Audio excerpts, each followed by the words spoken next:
베드로전서 3장 17절 한 절 말씀 함께 읽겠습니다.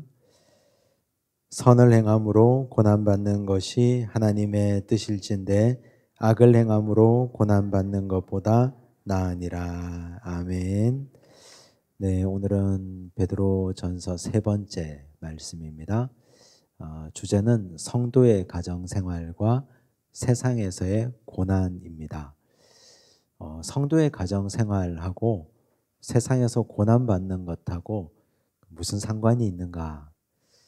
읽어보면 상관이 있습니다.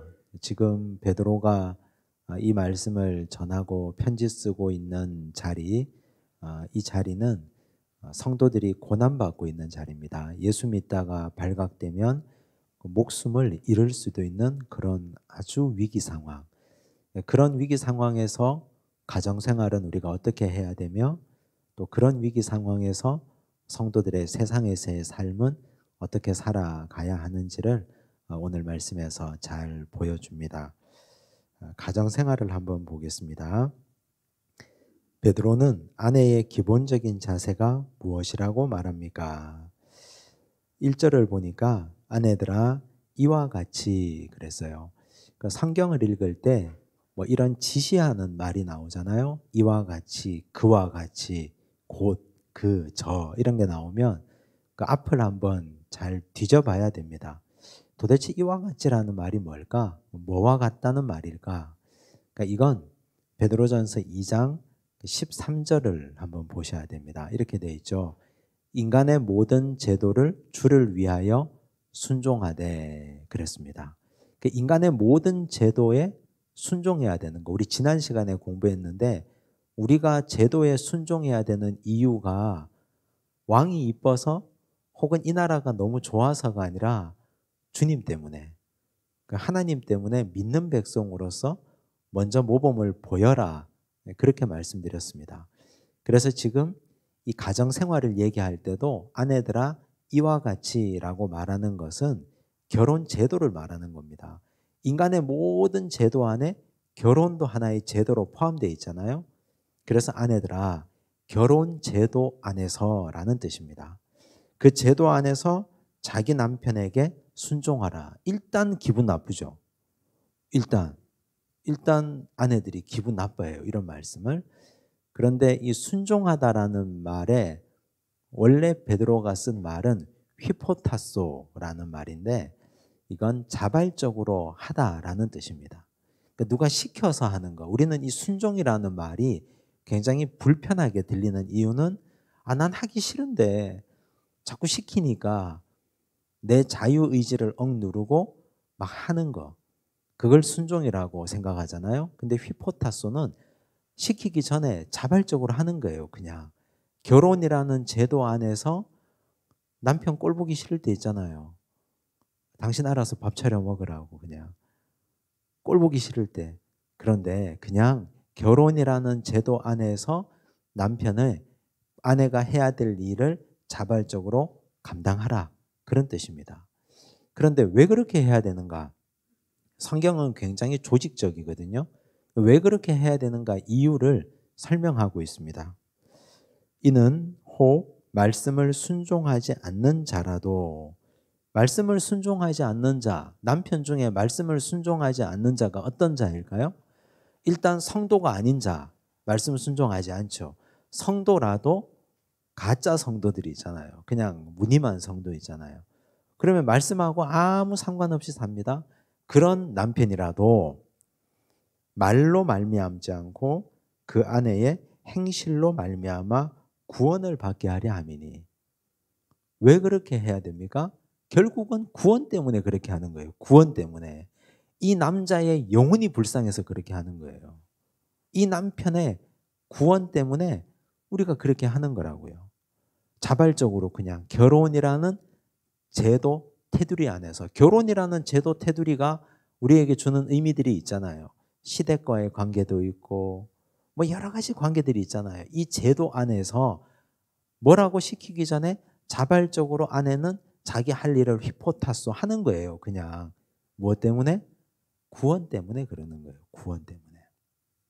이게 굉장히 중요합니다. 여기 보니까 말로 말미암지 않는다 그랬어요. 여러분, 무늬만 성도인 남편 혹은 교회라고 하면은 정말 싫어하는 남편, 그런 남편하고 말싸움 해가지고 말로 이겨서 전도해 보셨어요? 저는 그런 사람 본 적이 없습니다. 안 돼요, 말로. 말로 해서는. 왜냐하면 세상에 있는 모든 교회가, 예를 들어 말로 그분을 이 예배당에 데려다 놓으려면 세상에 있는 모든 교회가 다 좋은 교회여야 되거든요. 그런데 언론에 나오는 거, 신문에 나오는 교회, 어디서 듣고 온 이야기 보면 이건 성도인 우리가 봐도 도대체 교회가 왜 저런가? 도대체 목사들이 왜 저런가? 이런 한탄이 막 나오잖아요. 그런 상황에 같이 전도에 되어 있는 내 남편에게 말로 아무리 해본들 안 된다는 얘기예요. 베드로 시절에도 마찬가지였어요. 그래서 베드로가 말로 말미암지 않고 어떻게 해요? 그 아내의 행실로 말미암아 그랬어요. 그 행실이 남편을 구원한다니까요. 그래서 비본질적인 것은 다 양보해도 돼요. 전부 다. 구원 하나가 본질이잖아요. 내 남편의 영혼 구원이라는 이 구원 하나가 본질이고 나머지는 싹 다 비본질이에요. 거기에 내가 내 남편의 영혼 구원을 위해서 내가 자존심을 좀 숙이고 그냥 속상한 거 그냥 좀 접어주고 그냥 행실로 그냥 하는 거예요. 그냥 이 일도 하고 저 일도 하고. 그 뒤에 나오는 말이 또 중요하죠. 2절. 너희의 두려워하며, 두려워한다. 뭘 두려워한단 말이에요? 잘못 읽으면 남편에게 매 맞을까 봐 두려워한다. 성경은 절대 그런 식으로 가르치잖아요. 여기 두려워하다라는 말이 헬라어 포베오예요. 포베오. 이거 우리 지난 시간에도 봤는데 이건 하나님을 경외하다라는 뜻이거든요. 그래서 아내가 말로 하지 않고 행실로 휘포타소, 자발적으로 행하는 이유는 누구를 두려워하기 때문에? 하나님을 두려워하기 때문에 하는 거예요. 남편이 하나도 두렵잖아요. 이제 뭐 같이 늙어가는 판에 남편이 뭐가 두려워요? 시댁 식구가 뭐가 두려워요? 겁날 것 하나도 없는데 왜? 내 남편 영혼 구원 못하면 이게 하나님 앞에 두려운 거잖아요. 하나님 앞에. 그래서 하나님을 두려워한다 그랬어요. 정결한 행실을 봄이라. 남편도 내가 하나님을 두려워하는 걸 안다니까요. 하나님을 두려워해서 남편에게 잘하는 걸 남편이 알고요. 그리고 또 정결한 행실을 본다 그랬어요. 바른 행실이라는 뜻이거든요. 그러니 불신자 남편이나 무늬만 남편인 이 남편들은 듣는 게 아니고 보는 존재라니까요. 우리 지난 시간에 했잖아요. 불신자의 특징은 보는 존재예요. 보는 거. 그래서 보려고 하는 사람에게는 잘 보여줘야 된다니까요. 성도는 들어야 되는 존재고 성도 이전의 사람들은 보는 사람들이거든요. 그래서 우리는 그들에게 내 행실을 잘 보여줘야 됩니다. 베드로가 지금 이렇게 얘기하는 건 굉장히 현실적이고 굉장히 실제적인 얘기입니다. 그래서 아내는 먼저 믿은 아내는요. 나중 믿은 남편이나 아직 불신자 남편에게는 영혼 구원이 최고의 가치다. 이걸 위해서는 뭐라도 할 수 있다. 왜? 하나님을 두려워하기 때문에. 이걸 꼭 기억하시기 바랍니다. 또 그리스도인 아내는 어디에 신경을 더 써야 합니까? 3절에 보니까 우리 여자분들 좋아하는 게 나와요. 너희의 단장은, 이 단장이라는 말이 코스모스라고 되어 있거든요. 헬라어에 보면 여러분 코스모스 아시죠? 우주, 질서 이런 뜻인데 코스메틱, 화장품이 여기에서 나왔거든요. 그래서 너희가 화장품을 찍어 바르는 것은 너희가 외모를 꾸미는 이유는 이런 말이에요. 여성들이 외모를 꾸미는 이유는 그 뒤에 머리를 꾸미고 금을 차고 아름다운 옷을 입는 외모로 하지 말고 머리 꾸미고 금 차고 아름다운 외모를 꾸미는 그런 걸로 하지 말라 그랬어요. 기대했다가 실망하셨죠. 아유, 성경 말씀에 금목걸이 한 2개씩 차고 막 금반지도 한 3개씩 차고 막 그렇게 하라 그러면 성경에 그렇게 돼 있네. 그러니까 해야지. 그럴 텐데 하지 마라 그랬어요. 그러면 너희의 화장은 단장은 어떻게 하라고요? 오직 마음에 숨은 사람을 마음에 숨은 사람이 누구예요? 내 마음에 숨은 사람. 나의 또 다른 자아 인격이에요. 내 인격. 진짜 인격. 나의 인격. 신앙 인격이란 말이에요. 오직 마음에 숨은 인격을 온유하고 안정한 심령의 썩지 아니할 것으로 하라. 이게 뭐예요?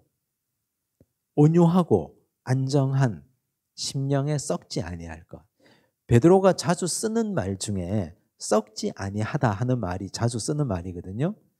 이미 우리 공부했습니다. 베드로전서 1장 23절에 보면 자, 이렇게 나와 있어요. 너희가 거듭난 것은 썩어질 씨로 된 것이 아니요 썩지 아니할 씨로 된 것이니 살아있고 항상 있는 하나님의 말씀으로 되었느니라. 썩지 아니할 씨가 뭐라고요?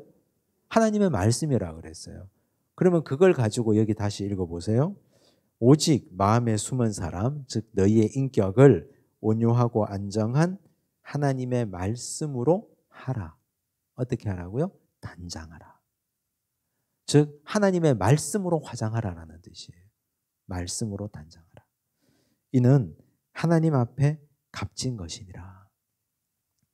하나님의 말씀으로 나의 내면의 인격을 단장하라. 아내들이 이걸 더 신경 쓰라. 이런 뜻이에요. 잠언 31장 30절에 이렇게 되어 있어요. 고운 것도 거짓되고 아름다운 것도 헛되나 곱고 아름답다. 이게 왜 거짓되고 헛될까요? 왜 이걸 거짓이라고 하고 헛되다고 합니까? 영원하지 못하니까. 고운 것과 아름다운 것이 영원합니까? 그냥 순간에 지나가는 거잖아요. 한순간이잖아요. 그래서 그걸 우리는 거짓되고 헛되다고 말하는 거고요. 오직 여호와를 경외하는 여자는 칭찬을 받을 것이라 그랬어요. 그래서 베드로가 아내들에게 요구한 게 2가지인데요. 첫째는 가장 중요한 남편의 영혼 구원을 위해서 순종하라. 자발적으로 행하라. 그거고 2번째는 하나님 말씀으로 너희를 화장하라. 말씀으로 단장하라. 말씀으로 단장하라는 말을 각자가 나에게 맞게 한번 적용시켜 보세요. 나는 하나님의 말씀으로 어떻게 단장해야 되는가? 그 말씀으로 따박따박 남편 가르치고 뭐 이렇게 하라는 말이 아니잖아요. 그죠? 말로 하지 말라 그랬잖아요. 말씀은 어떻게? 들어가면 행동으로 나오는 거예요. 말씀은 입력은 말씀을 내가 들어서 나에게 입력되는데 나오는 건 어떻게? 행실로 나오는 거예요. 근데 말씀을 잘못 배운 사람들은 들어온 그대로 뱉어요. 오늘 여기서 공부했잖아요. 그럼 이게 행실로 나와야 되는데 집에 가서 입으로 나온다니까요. 입으로. 야, 너 여기 한번 앉아봐. 남편 텔레비 보는데 텔레비 끄고 앉아보라 그래가지고 입으로 나온다고. 입으로. 그럼 듣기 싫은 거예요. 그게. 너무 듣기 싫은 거예요. 귀찮고 짜증나고. 그래서 말씀은 귀로 듣고 행동으로 나오는 거예요. 그게 내 신앙 인격을 화장하는 방법입니다. 나를 화장하고 그리고 보여주는 거죠. 본다 그랬잖아요. 믿음이 어린 사람들, 불신자들. 그래서 우리 신앙인들은 항상 말씀 먹었으면 그걸 삶으로 잘 보여줘야 됩니다. 자, 이제 부인들에게만 이렇게 하면 억울하잖아요. 남편들에게 요구하는 게 있어요. 46쪽. 베드로는 남편들에게 무엇을 요구합니까? 7절 보니까 남편들아 이와 같이 그랬어요. 또 이와 같이 나오죠. 아까 아내들에게도 이와 같이. 즉 결혼이라는 제도 안에서라는 뜻이죠. 결혼 제도를 충실히 수행하라는 뜻이에요. 결혼이라는 제도를. 자, 지식을 따라 너희 아내와 동거하고 남편들에게 요구하는 첫째, 지식을 따라 아내와 동거하라. 이 지식을 따라 동거하라는 말은 2가지 뜻이 있어요. 어떤 지식일까요? 아내와 함께 살아야 되는데 어떤 지식을 따라 동거해야 돼요? 남편들이. 하나님의 말씀을 아는 지식이에요. 즉 결혼 생활에 필요한 하나님의 말씀을 아는 지식을 따라 아내와 동거해야 된다고요. 나이 되었으니까 집에서 시집 가고 장가 가라고 하니까 그냥 내 눈에 좋은 사람 데리고 와서 그냥 같이 결혼하고 살면 중간에 얼마나 수많은 일이 일어납니까? 문제가 많이 생기잖아요. 왜 그래요? 지식을 따라 동거하지 않아서. 하나님의 말씀을 따라서 결혼 생활을 하지 않으니까 갈등이 생기고 문제가 생길 수밖에 더 있습니까? 하나님은 결혼의 원리를 이미 성경 말씀에 딱 기록해 두셨는데 기본적인 예만 한번 들어볼게요. 하나님이 결혼을 에덴에서 창설하셨잖아요. 가정을. 한 남자 한 여자. 그죠? 창세기 2장 22절에서 25절까지 보면 이렇게 나오죠. 이게 결혼의 원리가 나오는데요. 하나하나 볼게요. 여호와 하나님이 아담에게서 취하신 그 갈빗대로 여자를 만드시고 그를 아담에게로 이끌어 오시니. 여기서 나오는 결혼의 원리가 뭘까요? 한 몸의 원리예요. 여자를 남자에게서 취하셨다 그랬잖아요. 두 사람은 한 몸이에요. 내가 배고프면 이 사람도 배고프고 내가 더우면 이 사람도 더운 거예요. 서로 한 몸이에요. 나만 옷 쫙 빼입고 나만 배부르게 먹고 너는 굶든지 말든지 생활비도 안 주고 그런 남편 큰일 난다는 얘기예요. 한 몸의 원리. 두 번째, 아담이 이르되 이는 내 뼈 중에 뼈요 살 중에 살이라 이것을 남자에게서 취하였은즉 여자라 부리라 하니라. 인류 최초의 사랑 고백이잖아요. 사랑 고백. 그래서 결혼은 고백의 원리. 고백을 해야 되거든요. 사랑 고백을 해야 되죠. 결혼하기 전에는 서로 사귀고 연애할 때는 좋은 말로만 고백하잖아요. 근데 결혼하고 가정을 이루고 살면 내 마음 저 깊숙한 곳에 있는 고민도 고백을 해야 돼요. 서로 나누고 서로 이야기하고 서로 남남처럼 이렇게 살면 안 되고 서로 얘기하다가 날밤도 꼴딱 샐 정도로 얘기를 많이 해야 돼요. 고백의 원리. 그게 지식을 따라 동거하는 거거든요. 성경 지식을 따라.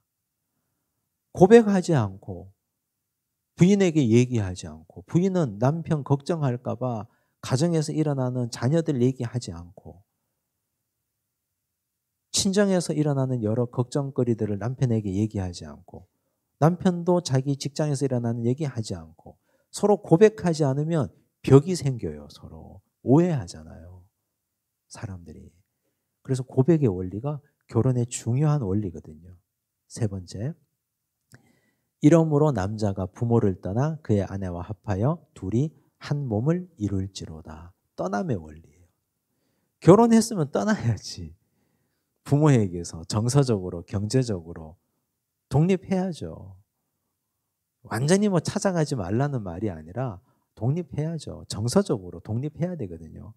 그런데 뭐 걱정거리가 있고 고민할 게 있으면 뽀로로 엄마한테 전화하고 남자가 이런 남자 믿고 어떻게 삽니까? 그래 세상에.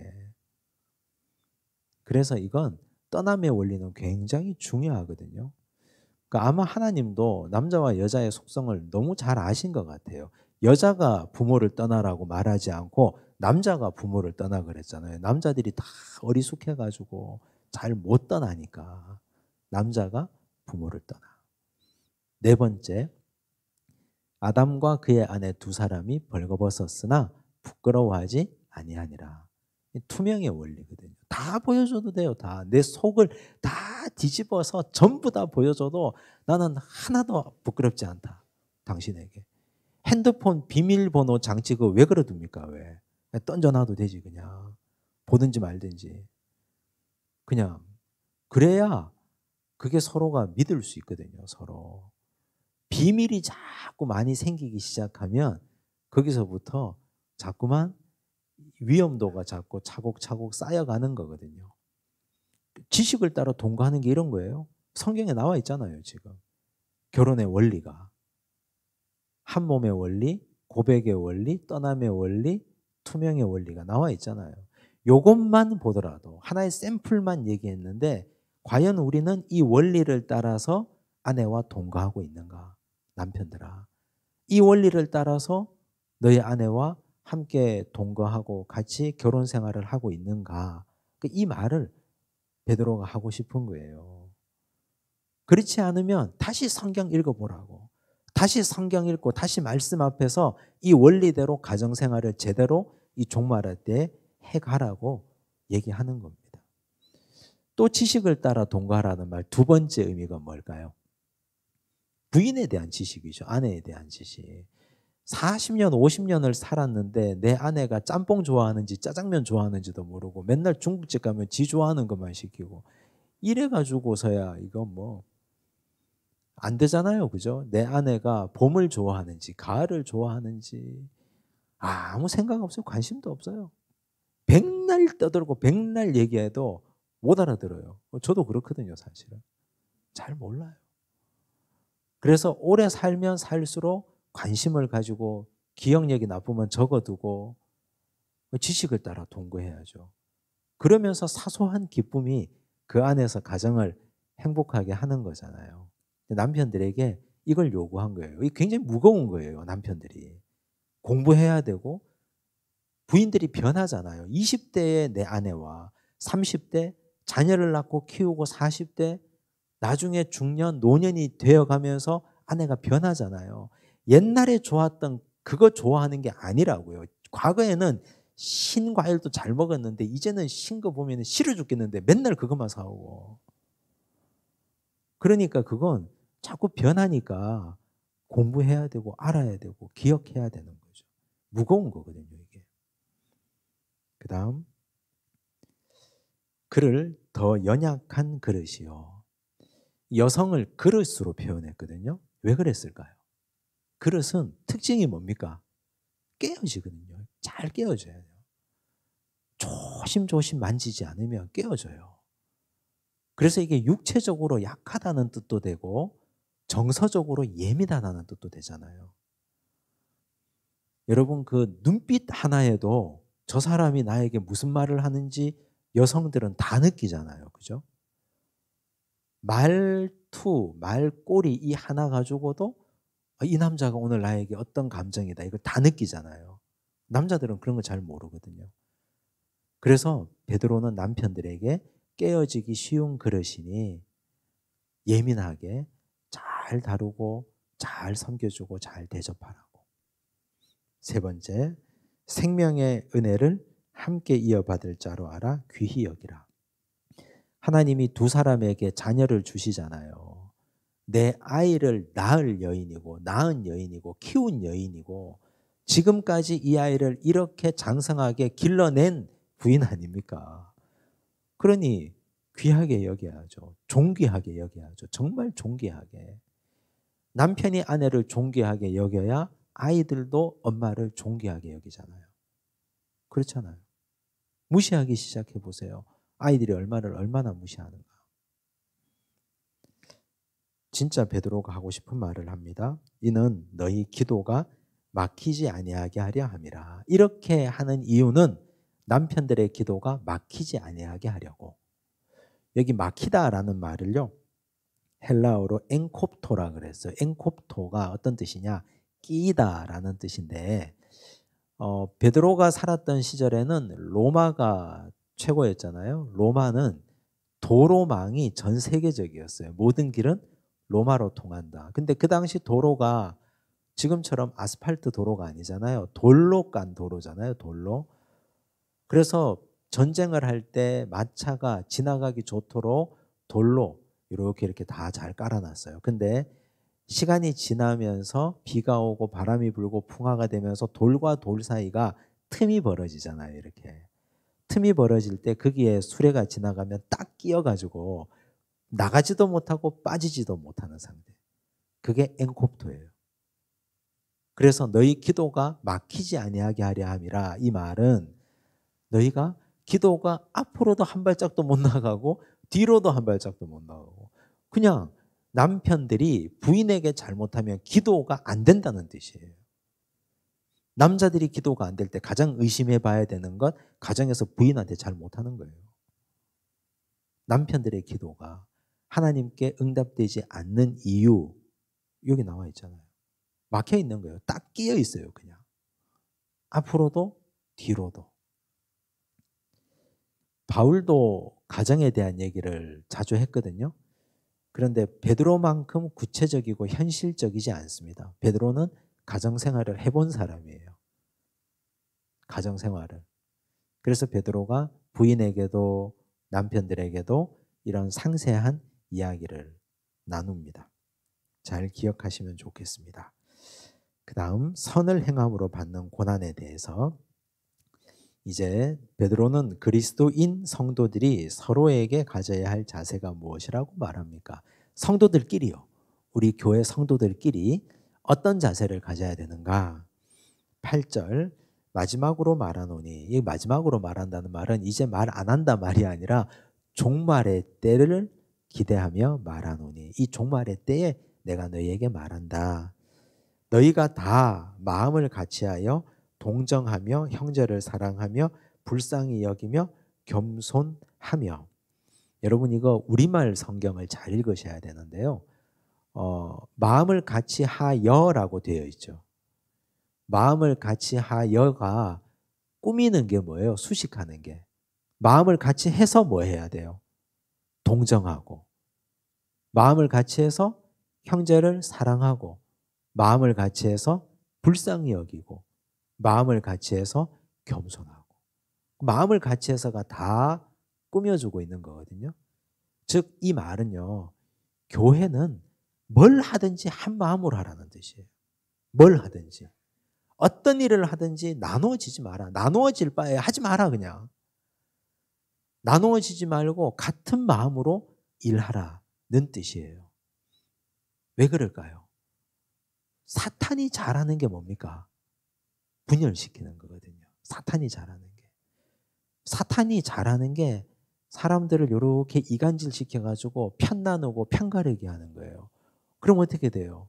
본능적으로, 여기서 본능이라고 말하는 건 죄악된 본능입니다. 죄악된 본능적으로 편이 갈리면 우리 편을 이기도록 하기 위해서 사람들은 뭉친다고요. 예를 들어 7대 3으로 나뉘었다. 7이 3을 압도하기 위해서 다수결로 해버리자 하겠죠. 그냥 밀어버리자고. 교회에서는 그렇게 해서는 안 된다는 얘기예요. 마음을 같이하여 뭘 하든지 어떤 일을 하든지 성도들은 한 마음으로 하라. 한 마음으로 하는 아주 중요한 예들이 나오잖아요. 사도행전 2장 44절에서 47절 보시면 이 초대교회 이야기인데요. 믿는 사람이 다 함께 있어 모든 물건을 서로 통용하고 또 재산과 소유를 팔아 각 사람의 필요를 따라 나눠주며.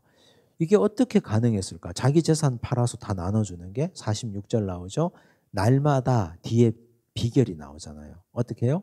마음을 같이하여. 성도들, 초대교회 성도들이 얼마나 숫자가 많았냐면 베드로가 한 번 설교하면 3,000명, 또 한 번 설교하면 5,000명, 8,000명. 거기다가 또 막 사람들이 모이니까 적어도 10,000명 이상 성도들이 있는데 그들이 마음을 같이 했다고요. 46절 다시 봅시다. 성전에 모이기를 힘쓰고, 즉 예배도 어떻게 해요? 마음을 같이 하여 예배드리는 거예요. 집에서 떡을 떼며 이것도 마음을 같이 해서 기쁨과 순전한 마음으로 음식을 먹고, 모여도 마음을 같이 하고 흩어져도 마음을 같이 하고 하나님을 찬미하며 또 온 백성에게 칭송을 받으니 주께서 구원받는 사람을 날마다 더하게 하시니라. 교회가 부흥하는 일은 어디서부터 시작된다? 마음을 같이 하는 데서부터 시작된다. 한 마음이 되면, 서로 한 마음이 돼서 예배드리고 한 마음이 돼서 교제하고 떡을 떼고 이러니까 자연스럽게 교회가 부흥되잖아요. 그런 얘기예요. 그래서 교회는 같은 마음이어야 돼요. 진짜. 이 방향이 옳다면요. 나쁜 방향으로 같은 마음이 되면 큰일 나죠. 방향이 옳다면, 이 일이 진짜 옳다면 한 마음이 되어줘야 돼요. 한 마음이 되면 그 다음 마음이 되었으면 같이 뛰어주고 같이 움직여주고 같이 일해주고 같이 기도하고 그래야 돼요. 그래야 교회가 돼요. 거기서 정말 옳은데, 이 방향이 옳고 이 방법이 옳은데 마음을 같이 않고 분열시키죠? 그건 사탄 마귀가 하는 짓이라니까요. 고라 일당이 하는 짓이에요, 그게. 그래서 같은 마음으로 서로 하나가 되어야, 그래야 뭐가 돼도 된다는 얘기예요. 자, 이제 세상을 향해서는 그리스도인들이 어떤 자세를 가져야 되는가? 지금 베드로가 아주 조직적으로 얘기하는데 종말의 때 가정생활을 얘기했습니다, 먼저. 그 다음 교회를 얘기했습니다. 그 다음 세상을 대하는 그리스도인의 자세를 얘기합니다. 9절, 악을 악으로 욕을 욕으로 갚지 말고 도리어 복을 빌라. 못할 것 같아요, 우리는. 악은 더 큰 악으로 갚아주고 죄는 더 큰 죄로 갚아주고 뭐 이래야 속이 좀 시원한데, 그런데 악을 악으로 욕을 욕으로 갚지 말고 복을 빌라 그랬어요. 왜? 왜 그럴까요? 이를 위하여 너희가 부르심을 받았으니. 이것 때문에 우리를 불렀대요. 이렇게 하라고.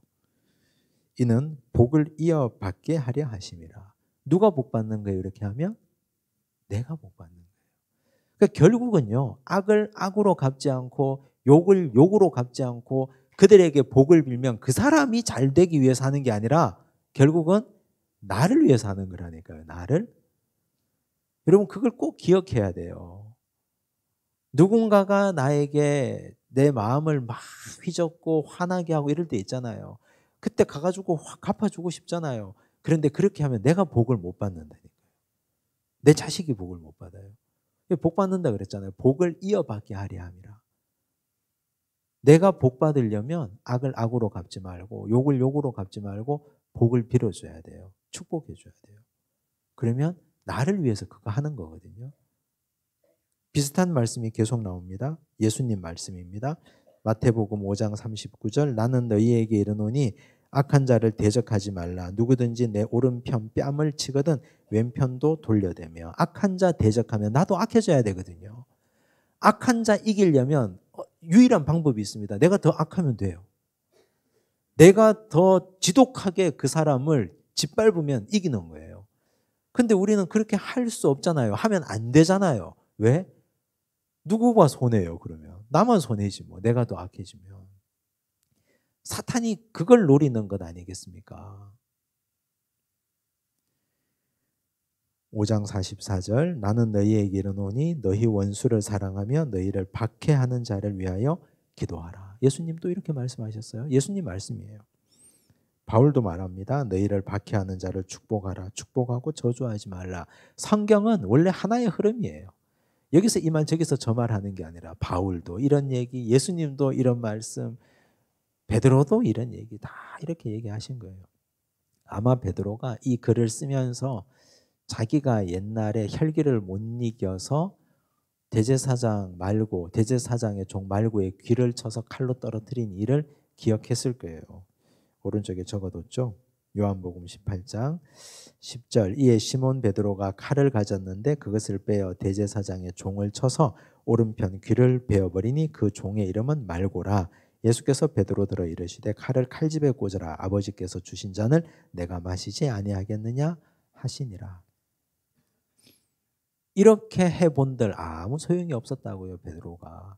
이러고 나서 예수님 3번 부인하고 지가 도망갔잖아요. 무슨 소용이 있습니까? 이렇게 혈기 내는 게. 이런다고 예수님이 지켜지냐고요. 이제 그리스도인들은 교회와 세상을 동시에 살아가는 자들입니다. 그렇죠? 우리 정체성이. 어떤 목사님은 그러더라고요. 우리 그리스도인들의 정체성을 양서류라고 그러더라고요. 양서류 아세요? 개구리. 물에도 살고 무태도 살고 여기도 살고 저기도 살고. 이게 참 오묘한 거예요. 이 땅에서도 살고 교회 공동체에도 살고. 잘못 살면 박쥐처럼 살게 되거든요. 여기서는 새라 그러고 저기서는 짐승이라 그러고. 근데 그렇게 살면 안 되죠. 보세요. 베드로는 일반적으로 그리스도인들이 어떤 원리로 살아야 하는지 설명합니다. 원리를 찾아보십시오. 그랬어요. 3가지 원리가 나오는데요. 10절 보니까 그러므로 생명을 사랑하고 좋은 날 보기를 원하는 자는 혀를 금하여 악한 말을 그치며 그랬어요. 첫 번째 원리. 그리스도인이 세상 가운데 살면서 꼭 지켜야 할 첫 번째 원리, 혀를 지키는 거예요. 입술. 우리 이거 야고보서 할 때도 했잖아요. 악한 말을 그치라 그랬거든요. 근데 여러분 어떤 말이 악한 말일까요? 막 10원짜리 쌍욕하고 이게 악한 말이에요? 어느 국밥집에 가면 욕쟁이 할머니들 있잖아요. 그러면 이제 그런 할머니는 진짜 악한 분들이에요. 사심 없이 그냥 하시는 말이잖아요. 그분들은. 그런 말이 아니라 사람을 죽이는 말이 악한 말이에요. 사람을 죽이는 말. 영혼을 죽이는 말이 있어요. 아주 못된 말. 자꾸 돌아가면 그 말이 생각나는 말. 그런 말들이 있다고요. 내 마음에 비수처럼 날아와서 딱 꽂히는 말. 그래서 말하기 전에 지금 이 맥락에서 저 사람이 어떤 생각을 할까를 항상 생각하고 말을 해야 돼요. 사람을 죽이는 말은 진짜 악한 말입니다. 살리는 말을 해야죠. 북돋아주는 말을. 하나님이 세상을 말씀으로 창조하셨기 때문에 우린 그 형상을 덧입은 존재라서 우리 말에도 권세가 있거든요. 악한 말도 힘이 있고 축복하는 말을 해야 돼요. 두 번째 원리 13절 보세요. 또 너희가 열심으로 선을 행하면 누가 너희를 해하리요. 선을 행한다 그랬어요. 열심으로. 선은 두 번째 원리, 이 악한 세상을 살아갈 때 우리가 살아가야 할 원리는 손과 발이에요. 손과 발. 누구의 손과 발로 선을 행해야 됩니까? 주의 손과 발이 돼야 되죠. 하나님 없이도 봉사활동 열심히 하는 사람들이 있습니다. 적십자 1만 시간 봉사해가지고 상패 받은 분도 제가 본 적이 있어요. 근데 하나님 없이, 믿음 없이 하시는 분은 그냥 자기 선이에요. 그런데 우리는 주의 손과 발이 되어서 선을 행하는 거거든요. 주의 일을 하는 거예요. 그래서 여러분들 성도가 성도답다는 말은 뭐냐면 내가 하고 싶은 일을 하는 게 성도가 아니라니까요. 내가 하고 싶은 일이 아니라 우리 주님이 하시고 싶은 일에 손이 되고 발이 돼야 돼요. 주님이 하고 싶은 일에. 그래서 잘 보셔야 돼요. 잘 살펴보시고 내가 성도인데 우리 교회 안에서 정말 우리 주님이 하시고 싶은 일이 뭘까? 그럼 나는 주님의 손과 발이 되어서 선을 행하고 열심히 일해야 되겠다. 그럼 주님 얼마나 기뻐하시겠습니까? 근데 교회 안에서도 내가 하고 싶은 일만 하거든요. 내가 하고 싶은 일만. 그게 뭐 중직이든 초신자든 그냥. 그러니까 항상 일꾼이 부족한 거예요. 자기 하고 싶은 일만 하려고 하니까. 세상에서도 마찬가지죠. 하나님이 이렇게 보시고 이 세상에 영혼 구원 받아야 될 사람이 이토록 많은데 우리가 주의 손과 발 되어서 복음 전하고 전도지 나눠주고 예수 믿으세요라고 하고 오늘도 수요일 날 우리 교회 전도대가 오전 오후 다 나가서 전도했는데 그 귀한 사명 감당하고 주께서 원하시는 손과 발 아닙니까? 그런 일들, 예를 들면 그런 일들을 우리가 성실하게 감당해야 주의 손과 발이 되는 거죠. 종말의 때에. 세 번째 원리 15절 너희 마음에 이제 마음이에요. 마음. 첫째가 혀, 둘째가 손과 발, 셋째가 마음. 자, 생각해 봅시다. 상식적으로. 혀는 말은 어디에서부터 시작돼요? 마음에서부터 시작된다 그랬잖아요. 우리 야고보서 할 때. 손과 발도 어디에서부터 행동이 나갑니까? 마음에서부터 나오는 거예요. 그래서 이 세상과 교회 공동체를 오가면서 사는 양서류 같은 우리 존재는 항상 이 세상을 사는 원리가 혀, 손발, 마음인데 그 출발점이 마음이다. 베드로가 그걸 얘기하는 거죠. 너희 마음에 그리스도를 주로 삼아 거룩하게 하고 우리 거룩이라는 말 오늘 또 나오죠. 하기오스. 신약의 거룩의 의미는 봉헌된이라는 그랬죠. 봉헌이 뭡니까? 하나님께 바쳐진 드려진 이제 나는 내 것이 아닌 하나님의 것인 내 마음이 하나님께 봉헌됐어요. 내 마음은 내 게 아니에요. 내 마음의 주인은 하나님이에요. 내 마음의 주님은 주인은 주님이에요. 내가 내 마음을 주장하면 안 된다니까요. 거룩하게 하고 즉 봉헌하고 마음을 너희 속에 있는 소망에 관한 이유를 묻는 자에게 사람들이 궁금해하거든요. 야, 넌 어쩜 그렇게 말도 이쁘게 하니? 넌 어쩜 그렇게 남들이 하기 싫은 일을 하나님의 손과 발이 되어서 그렇게 열심히 하니? 사람들이 그렇게 묻거든요. 나는 못하는데 넌 어떻게 그렇게 주의 손과 발이 되고 말도 그렇게 이쁘게 하고 사람들 상처도 안 주고 그렇게 사니? 그러면 그런 소망에 관한 이유를 묻는 자들에게 어떻게 하라고요? 대답할 것을 항상 준비하라 그랬어요. 대답을 해야 돼요. 대답. 어떻게 대답해야 돼요? 내 마음이 봉헌되었잖아. 내 마음이. 내 마음이 이미 내 마음의 주인은 내가 아니고 하나님이잖아. 이렇게 대답해야 되잖아요. 그걸 준비하라는 거거든요. 근데 어떤 방식으로 하라? 두 가지를 얘기했어요. 온유와 두려움으로 하라.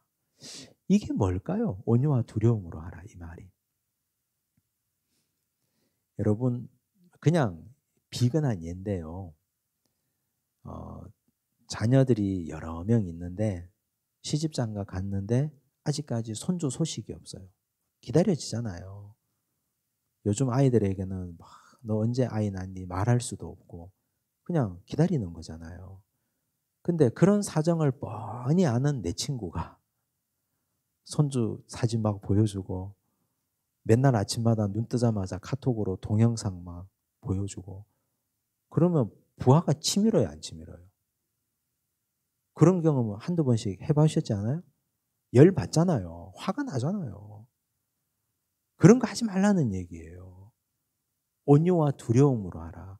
내가 이렇게 행동하고 이렇게 말하는 것이 혹시 상대방을 시험에 들게 하지 않을까? 조심하고 두려워하라는 뜻이에요. 항상. 그게 배려잖아요. 그게 섬김이고 다른 것 있습니까? 그런 식이에요. 교회에서도 열심히 섬기고 봉사하고 세상에서도 열심히 주의 손과 발이 되어서 일하고 사람들이 물어요.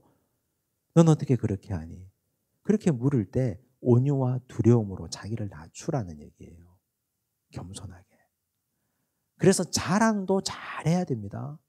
정말 자랑하고 싶어요. 너무너무 자랑하고 싶어요. 이거 하고 싶어 죽겠어요. 입이 간지러워서. 그러면 대나무 숲에 가세요. 그냥. 저한테 하시든지 저한테. 목사한테 와서. 목사님 저 오늘 자랑 좀 하게 2시간만 비워주세요. 2시간 비워주세요. 실컷 자랑하세요. 괜찮아요. 목사야 뭐 얼마나 좋아요. 우리 성도가 잘 됐다 그러는데. 얼마나 좋아요. 같이 축복하고 같이 좋죠. 그래서 자랑하는 거, 막 이런 것도 조심해야 돼요. 온유와 두려움으로 하라. 자, 여기에서 나타나는 하나님의 뜻이 무엇입니까? 여러분 성경에 하나님의 뜻 나오는 게 여러 군데가 있는데요. 여기 하나 나왔어요. 우리 함께 읽어볼까요? 시작. 선을 행함으로 고난받는 것이 하나님의 뜻일진데 악을 행함으로 고난받는 것보다 나으니라. 여러분 이렇게 앞에서 얘기한 것들 있잖아요. 나는 선을 행했어요. 자랑하고 싶어 죽겠어요. 이거 자랑 못하는 것도 이것도 고난이거든요. 그리고 또 나는 상대방에게 선한 행동을 했는데 악이 돌아와요. 욕이 돌아와요. 뒤통수를 맞아요. 그래도 그 사람에게 내가 함부로 하지 말라 그랬어요. 성경에서. 악을 악으로 욕을 욕으로 갚지 말고 복을 빌라 그랬어요. 이거 죽을 것 같아요. 이게 고난이에요. 그런데 이 고난 즐겨받아라. 왜? 하나님의 뜻이니까.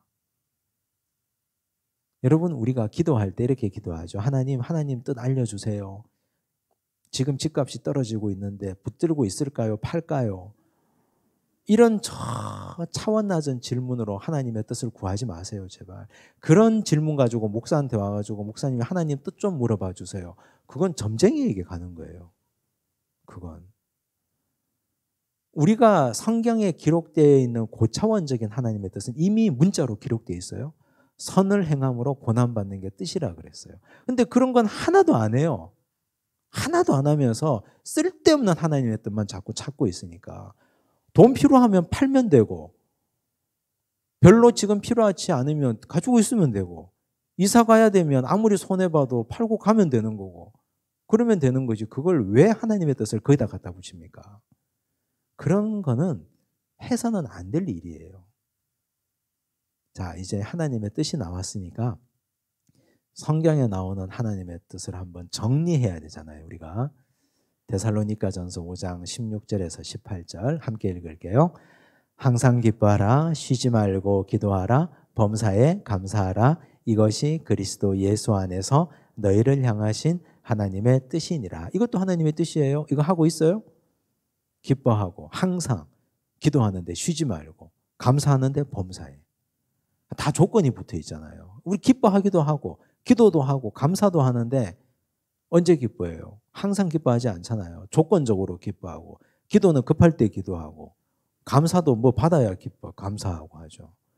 근데 앞에 조건이 다 붙어 있어요. 하나님, 이게 하나님 뜻이라 그랬어요.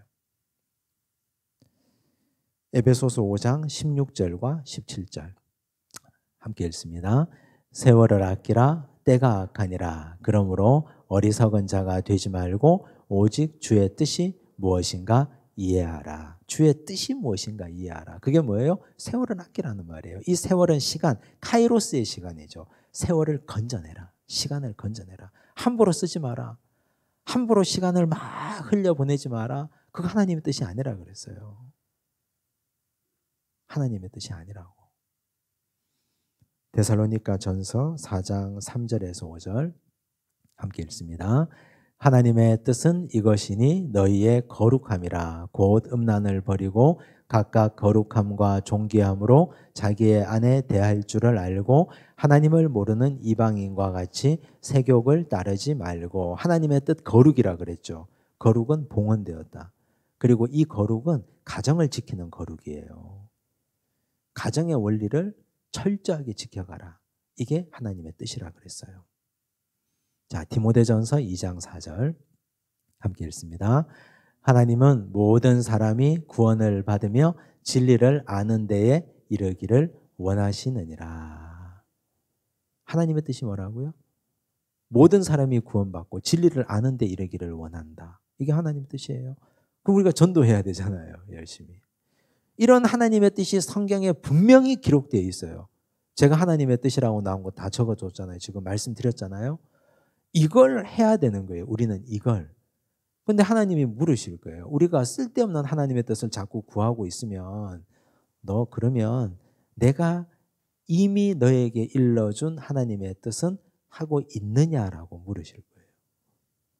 그것부터 하라고 말씀하실 겁니다. 그것부터. 베드로는 선을 행함으로 고난받는 것이 하나님 뜻이라 그랬어요. 이 뜻을 잘 이해하고 그것부터 행하시기 바랍니다.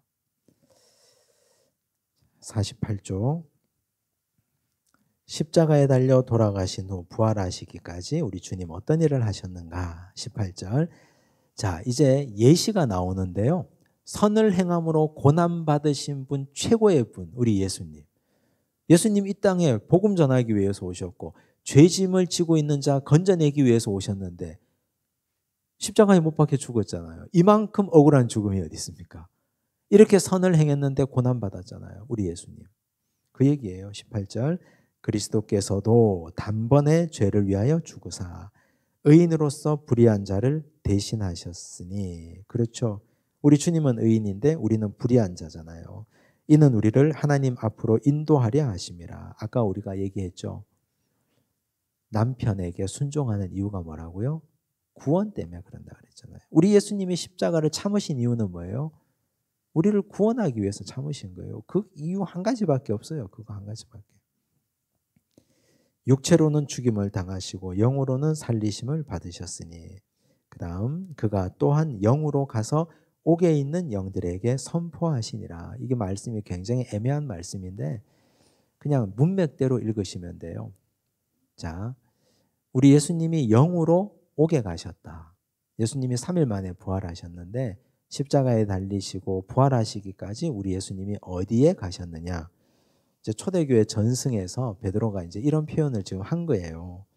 영으로 가서 옥에 있는 영들에게 선포하시니라. 이 옥이 어딜까? 과연 옥이 어딜까? 그 뒤에 이제 설명이 나오는데요. 그들은 전에 노아의 날 방주를 준비할 동안 하나님이 오래 참고 기다리실 때에 복종하지 아니하던 자들이라. 방주에서 물로 말미암아 구원을 얻은 자가 몇 명뿐이니 겨우 8명이라. 그렇죠. 노아의 아내, 세 아들, 며느리 3명, 8명이잖아요. 노아 시대 120년 동안 노아가 열심히 전도하고 망치질하고 그리고 뭐 배를 만들었지만 구원받은 사람은 8명뿐. 나머지 다 죽었어요. 지금 여기서 말하고자 하는 건 그 노아 시대 지옥 간 사람들만을 말하는 게 아니에요. 베드로가 말하고자 하는 건 지금까지 오고 오는 모든 인류에서 이전까지 그리고 앞으로 올 모든 인류 이 땅에 하나님의 복음을 전하고 예수님의 말씀을 전하고 이 땅에 그리스도의 십자가 복음을 전했으나 끝까지 노아 시대 믿지 않았던 사람들처럼 복음 받아들이지 않고 믿지 않은 자들이 지금 어디에 가 있습니까? 옥에 있잖아요. 옥에. 지옥에. 지옥에 있는 자들, 그들이 지옥에 가기 전까지 이 땅에 살면서 예수님을 조롱했잖아요. 하나님의 권위를 조롱했잖아요. 비가 온다 그랬는데, 큰 비가 내릴 거라고 그랬는데, 홍수로 세상을 쓸어버리고 심판한다 그랬는데, 그들은 먹고 마시고 시집가고 장가가고 하나님의 말씀을 조롱하고 살았잖아요. 그리고 그들은 좀 지옥에 내려가 있는 거 아닙니까? 예수님께서 십자가 지고 죽으시고 부활을 앞두고 이제 옥에 있는 영들에게도 하나님의 말씀이 진리였음을 선포하시는 거예요. 예수님의 부활은 이 땅에 살아있는 사람들에게만 놀라운 부활이 아니에요. 지옥에 있는 영들에게도 그들에게도 놀라운 부활이에요. 왜? 그때 내가 믿을 걸. 그때 내가 제대로 믿을 걸. 그러잖아요. 지옥에 가면 전부 다 껄껄껄 한다고. 웃음소리 껄껄껄이 아니고 뭐 할 걸 후회한다고. 그 얘기예요. 그래서 우리는 선을 행함으로 고난받는 것은 부끄러운 일이 아니다, 절대. 왜? 예수님처럼 우리가 천국 백성 될 거니까. 부끄러운 일이 아니다. 그러죠. 22절 그는 하늘에 오르사 하나님 우편에 계시니 천사들과 권세들과 능력들이 그에게 복종하느니라. 우리도 그 뒤를 따라갈 거니까 부끄러워할 것이 아니다. 이 말씀 주셨습니다. 이제 오늘 말씀 정리하면 종말의 때에 가정, 교회 공동체, 성도가 세상 가운데 관계 가운데에서 어떻게 살아야 할지를 잘 설명했습니다. 이 말씀 쉽지 않은 말씀인데 그런데 한 번 더 복습해 보시고 읽어보시고 마음에 잘 새기시면 좋겠습니다. 기도하겠습니다. 하나님 아버지 감사합니다. 구원을 위해서 남편에게 자발적으로 순종하고 기도가 막히지 않기 위해서 아내를 더 연약한 그릇으로 여기고 지식을 따라 동거하는 가정, 우리 믿음의 가정들 되게 하옵소서. 우리 교회 공동체는 마음을 같이하여 어떤 일이든 행하는 교회 되도록 도우시고 성도는 세상에 대하여 선을 행함으로 고난받는 것이 하나님의 뜻인 줄로 알고 선을 행해도 고난받아도 전혀 가슴 아파하거나 약이 오르거나 힘들어하지 않도록 도와주옵소서. 악을 악으로 갚지 않고 욕을 욕으로 갚지 않고 오히려 복을 비는 이유는 하나님께서 우리에게 복을 이어가게 하기 위함이라고 하셨사오니 주여 우리가 그런 넓은 마음 가지게 하여 주시옵소서. 우리 마음속에 언제나 주의 뜻이 살아 숨쉬도록 도우시고 하나님의 뜻을 따라 행하며 마음으로부터 우리 손발, 우리 혀가 하나님 기뻐하시는 주의 종된 삶 살아가게 하여 주시옵소서. 모든 말씀 예수님 이름으로 기도드리옵나이다. 아멘.